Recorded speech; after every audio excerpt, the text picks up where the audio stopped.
On September 11, 2001, nearly 3,000 innocent Americans were intentionally murdered. Over 1,000 soldiers have died and thousands more have been maimed or wounded. We dedicate this video to their memory and to the capture, trial, and punishment of those responsible. Please join us in a prayer or moment of silence in tribute to them.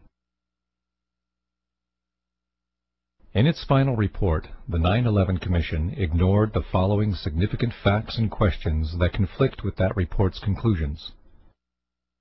Why did a third skyscraper at the World Trade Center that was not hit inexplicably collapse? Building 7 at the World Trade Center was never hit by an airplane and had no significant fire. It was 47 stories high. It was constructed of steel. Yet at 5:30 p.m. it fell perfectly straight down into a small pile of rubble, just like a controlled demolition. Why did the Federal Emergency Management Agency lament that the specifics of the fires in World Trade Center 7 and how they caused the building to collapse remain unknown? Larry Silverstein, the leaseholder of Building 7 who collected insurance of $7 billion, is on tape saying he ordered the New York Fire Department to pull it, to destroy the building with explosives. In October of 2001, Scientific American told us that they just don't build them as tough as the World Trade Center. Considering that Meridian Plaza in Philadelphia burned fiercely for 19 hours yet never collapsed, how could the South Tower at the World Trade Center fall after burning less than 1 hour? How could the North Tower fall after burning only for 2? How could the jet fuel have caused the collapse when the Federal Emergency Management and other government agencies have stated that most of the jet fuel was gone in the initial fireball? Moreover, how could the fires have caused the collapse at all, since recent fire tests by Cardington found that a steel building survived fires in experiments with extreme temperatures beyond the range possible with jet fuel? Since the black smoke coming from the buildings means that the fire was oxygen-starved and could not have reached its maximum temperature of 1,800 degrees Fahrenheit, and steel melts at a much higher temperature of 2,500 degrees Fahrenheit, nearly 700 degrees hotter than the maximum temperature of the fire, how could cleanup crews have found melted steel in the basements? How could, days later, NASA satellite images show hot spots in the buildings that still exceeded the maximum temperatures possible? Explosives like C4, however, create temperatures of 3,000 degrees Fahrenheit, which easily melt steel. Why did Fire Engineering magazine tell us that no steel building has ever been destroyed by fire, that the World Trade Center investigation was a half-baked farce? Why was all of the important evidence illegally destroyed, some before the investigation began?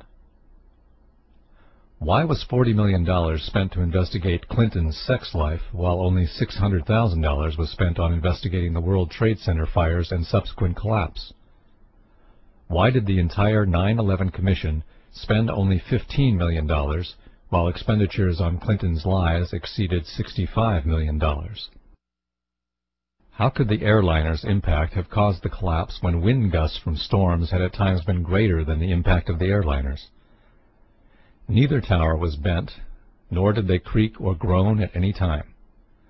Firefighters said they seemed sound and reported that there were no fires they couldn't control. How could the building collapse at the maximum speed of gravity? Each floor hit should have slowed the fall, just as if you drop a steel ball from the roof, it would fall faster without resistance. This couldn't have happened without explosives placed inside the structure. How could the concrete encased in a steel-framed pan with 2 layers of carpet over it, riveted inside columns of steel beams, welded together in a network with steel bands, be pulverized? How could steel beams and clouds of finely pulverized concrete come shooting out of the buildings at hundreds of miles an hour, traveling all the way to New Jersey? This is only possible with explosives. The buildings fell rapidly, according to the 9/11 Commission, because the bolts, rivets, and steel framework were weakened by the fire.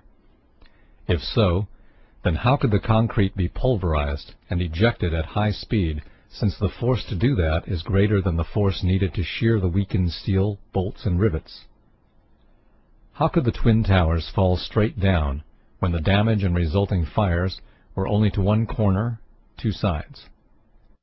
Only the tops of the twin towers should have fallen, and they should have fallen over, not straight down. In fact, the top of one tower did fall over onto Building 4, so there was no building weight to crush the floors below. So what caused the collapse of those floors? How could a hijacker find and hit the Pentagon whose flight instructor said, "I'm still to this day amazed that he could have flown into the Pentagon. He could not fly at all"? How could a pilot this bad have the flight controllers comment, "The steep turn was so smooth, it's clear there was no fight for control going on"?